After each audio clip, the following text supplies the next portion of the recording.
This is Natasha De Souza reporting for SALT Voices here at the inaugural SALT Abu Dhabi with Cathryn Chen, the founder of MarketX, a platform connecting family offices and ultra-high net worth individuals with alternative financial investments in the United States, China, and Southeast Asia. Thank you for being with us today, Cathryn. Good to meet you, and welcome to Abu Dhabi. Thank you. So my first time here, but very great welcoming. Thank you. And now, tell me a little bit about your work with MarketX. You are looking to provide a very exciting deal flow for your clients, whether they're family offices or high net worth individuals, to specifically pre-IPO opportunities. And you mentioned some very sexy names, the likes of Airbnb, SpaceX.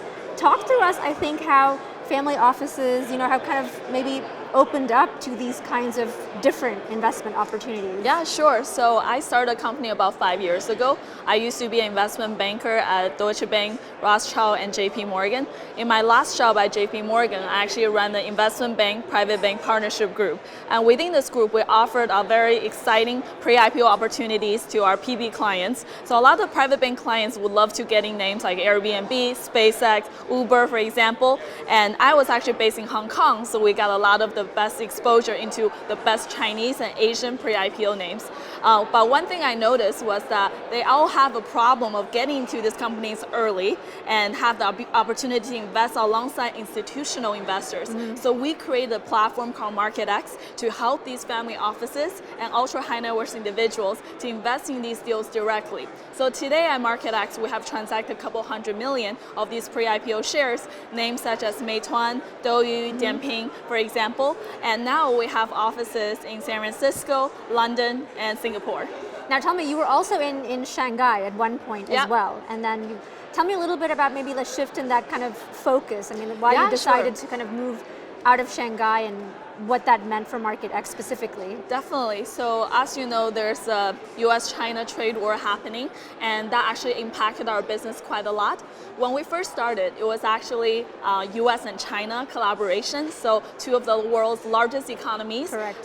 We believe that there's going to be a lot more business, private markets happening, even though the governments are kind of at war with each other. So what happened is when we started in 2015, a lot of the deal flow was going from US, China, US. But due to today's political economy, we see a lot of flow actually from US to China, and then China to Southeast Asia, and maybe to Europe. So that's why our business so it's fractured and changed. Okay. I would say today is more focused on regionalism. So within, let's say, Southeast Asia, you have a lot of activity between Vietnam, Thailand, Indonesia, which is a very exciting economy. We have invested in Gojek, Grab, which are companies that now become $10 billion businesses in just 3 days. Sorry, 3 years, right? So I think that's a very exciting region we just started covering. And before that, I think now a lot of Chinese capital has deployed into Africa, has deployed into the rest of the world. And I think MENA region also is becoming more and more exciting for pre-IPO companies. So I think now we just see the capital flowing more globally versus bilaterally. So this is interesting. What you're telling me is what seems to be regionalism or siloism is actually forcing us to look at new and different opportunities versus the traditional status quo. Yep. Very interesting. Now talk to me about, I think, the Middle East. And you've worked with family offices around the world, like you said, mostly concentrated in the US and APAC. But here in the Middle East, what do you think about investor appetite, among family offices for these kinds of, alternative investment vehicles that you offer? Right, I think there's huge potential for us here because previously we actually got connected to several family offices through our, friends in London, through friends in Singapore, because usually, it's one of the people that come by and say, hey, we have an investor interested. But today, I think we should just come here and really serve these clients directly because we do see a lot of people more involved into technology, because now we know innovation is really driving human lives.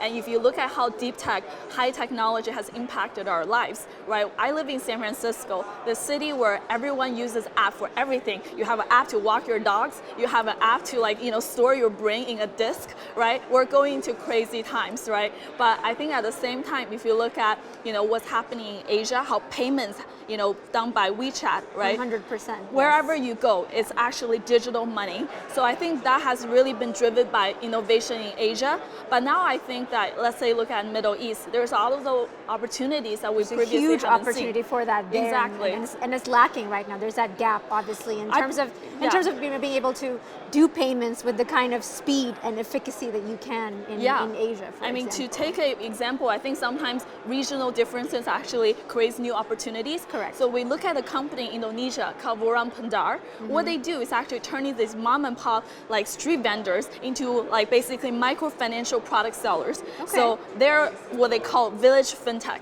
This doesn't exist anywhere else in the world. So when we looked at that opportunity, it becomes very exciting for us to actually, as a US firm, invest in Indonesia. And because this is actually empowering millions of very poor people in villages who typically do not have access to fintech. So that's where I think we want to go into the most emerging markets and see opportunities that previously didn't, exist. Wow, okay. And we want to show these opportunities to our clients, such as family offices, high net worth individuals, to get direct investments done. True, and also looks like you're percolating those benefits to the general population as well. If you're offering, the service you just mentioned, which is micro lending, Exactly. through a village mom and pop shop. That's amazing. Now, tell me quickly, what has you most excited about SALT Abu Dhabi? What are you most looking forward to over the next 2 days? Definitely the people. So it's my actually first time in this region. I feel very welcomed, and at the same time, to be honest, when I first come here, I was a little scared because I've so far only worked in mostly London, New York, Hong Kong, and I love to learn more about the region, the culture, the people, and hopefully we can build a great relationship going forward. We're actually opening an office in Dubai. Are you? So very excited Okay. about working with people in this region and discovering innovation that's happening here. Excellent. It's wonderful to meet you. And of course, as a woman who covers tech, I'm especially happy to see, a woman at the vanguard of a platform like MarketX and what you're doing for the investment climate. Thank you so much for being with us, Cathryn Thank you so Chen. much for Really good having me. meeting you. Thank you.